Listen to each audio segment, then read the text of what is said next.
Hello, everybody. I thought we would do a weekly roundup plus a little bit of a backstory on the things that I have been doing this week. It is My Creative Corner 3 is the name of my blog, and I don't just quilt, so I like to share some of the other things that I have been doing because that's what keeps my quilting fresh and my interest going in making things. So it started in 2013. I wanted to learn how to free motion quilt better, and everyone told me I should take a Zentangle class. And here are some of the pages in my first journal. Yep, 2013. I really loved the doodling because it gave a name to all of the things that I had been doing as a child. I doodle all the time. I do in meetings, I do at work, I do, doesn't matter if I'm at something where there's lots of talking going on and I have to pay attention, I'm always doodling. These are actual Zentangles, which comes from a specific class. They each have names. And this was just my practice book. And I separated the pages out and did it in fours because the whole concept of Zentangle was doing something small and getting it done in a short period of time so that you could have this meditative Zen experience. And that's what I did. I love this one. And then I took a class and I was able to purchase a few of the tiles, and they call them tiles and they're beautiful, and I have a whole book of tiles somewhere that I think I know is in a box, but these are official Zentangle tiles, and these are divine paper, just divine. And then they came out with the tiny bijou tiles, which I like even better. Gorgeous. And this type of work was done with a micron pen.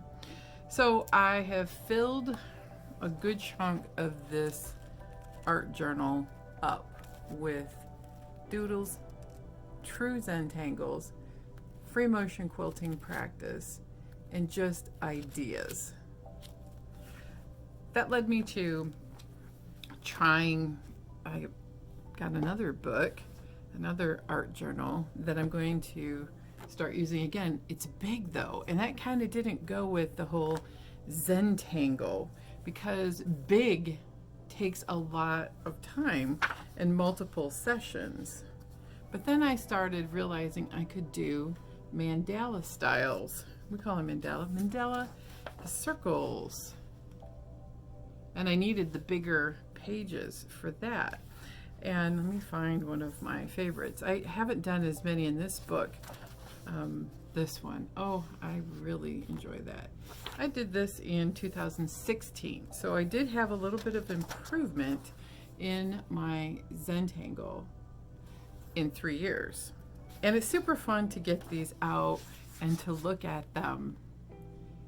And this was probably, I had practiced a lot, some of my best work.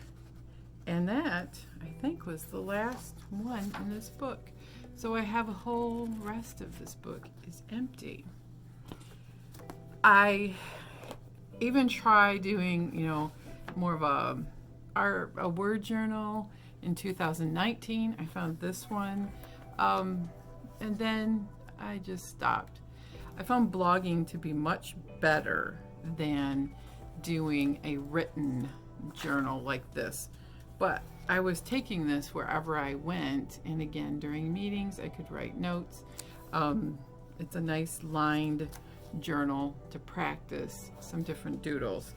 So this was all from 2019. I didn't do tons of Zentangle, but I decided at some point during the pandemic last year, I got another art journal. I thought I'd like to do a mixed media art journal. Something that is experiments and things that I'm trying that's new and things that are three-dimensional. I got a Cricut and was cutting some things out. It's a nice practice, but you can still tell these are things I learned from Zentangle. Found some things laying around the house, trying different watercolor techniques. Oh, here's more Zentangle with a color wash background. And here is another Zentangle page. Then I started really getting into, let's use up, recycle, and make something out of the things I have laying around the house. I tried this as a drawing on fabric. I used fabric paints and a pen. Just keep on trying new things. Here's a pattern that I used. This was left and going to the trash, so I found an old book that I've been cutting up, and I start collecting stickers over the last couple of years. And you'll know that I've bought many of these stickers from my daughter-in-law, Renee, who does With Mind and Heart on Etsy. She's beautiful hand lettering in her stickers, watercolor. But this week, I decided in 2021 to do something different. Oh, here's another favorite page with stickers. And I wanted to take a class I did on Michaels actually, because I was super bored with what I was doing. I did a few, like positive affirmation pages in this book. I've done a lot of different types of Michigan things. Here's just like a Michigan. This didn't make the cut when I was experimenting, but I took this class first. It was making snowflakes and using watercolors. And I've decided that I'm not really good at watercolors. I like the washes, and I like playing around with acrylics, but the line work, I need practice on that. I'm going to keep going. So I tried it. This was a disaster. So I wound up using colored pencils for that. That was the actual watercolor class, and it all turned into one big mush of blue.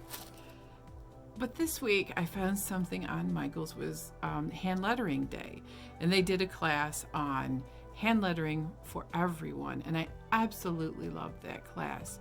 And it was combining faux calligraphy with basic Zentangle things, and you could use these dual-ended pens.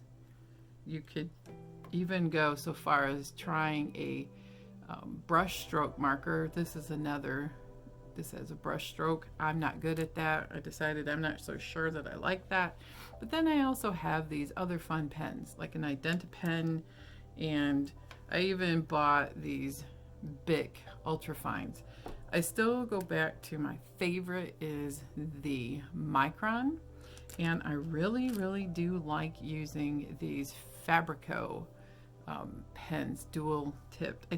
I'm not good with the paint brush marker yet, but it encouraged me to try different fonts, some in different style of this faux calligraphy. I added another little Zentangle and a butterfly sticker, and it says, "We could all use a little more joy, joy, joy." That was the class. She did all of these things in the class. Arrows and laurels and wreaths. I added these two things, but she showed us how to do faux calligraphy, different fonts. I'm like, you know what? I used to do this all the time as a kid. Make I called it alphabets with different styles. All back to that doodling type of thing.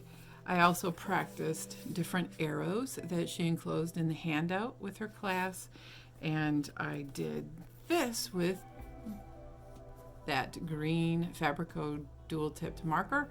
These are my favorite coloring pencils, and that is from Prismacolor. They're pigment pencils, and I love it. All you need is love. Then I tried doing the paintbrush with this Fabrico pen, and the paintbrush part didn't work very well, but what I did was I did the faux calligraphy with the blue small tip. I have this beautiful rainbow sticker and put somewhere over the rainbow. And this is another type of arrow that I learned in that class. It's pretty much Zentangle. And then the second page of the layout is dreams really do come true. Now, this is what I like about it's a little bit bigger than my first book, which is small, and these are faster with hand lettering. These are better for Zentangles and using the tiles, you know, if you want to have beautiful paper to go in a book. But even this is kind of small for hand lettering and adding stickers and embellishments. So I'm going to start filling up the big book that says, I still haven't taken off this sketchbook tag, and this is a couple years old. It says keep calm and draw, because you know that's what I do a lot. If I don't have crafts or craft time, or I'm in a public place, a lot of times I'll throw in some really nice pens into my purse and draw. And I'm going to start carrying another sketchbook in my purse because I bought a bigger purse. But yeah, these layouts are nice and big. These are more like, they're not quite 8.5 by 11, I don't think, but it's close. So it'll make a nice 2-page layout. These are fun ideas and experiments that actually do help me get inspired to keep doing the different types of things that I do with quilting and all of the other handwork that I do. So next week, we're going to talk about knitting and some of my knitting projects, where I started knitting, why I started learning knitting. And this is a newer style, hand knit, that's done on one of those circle looms. So this is fun because it helps keep the knitting light, also is not as hard on my fingers, and I enjoy it. So that will be next week. So anybody who watches, let me know about other free classes that you might take, especially regarding hand lettering and Zentangles or doodles. And just know that you just keep on practicing is how you get better. And when I started to not practice every day and I was trying other meditative things, I didn't, I'm a little out of practice and my hands are a little shaky. But I love this. This is one of my favorites. And it's still fun to go back and look in my old journals that date back to 2013. So you have a wonderful week. Be creative. Take care, everyone.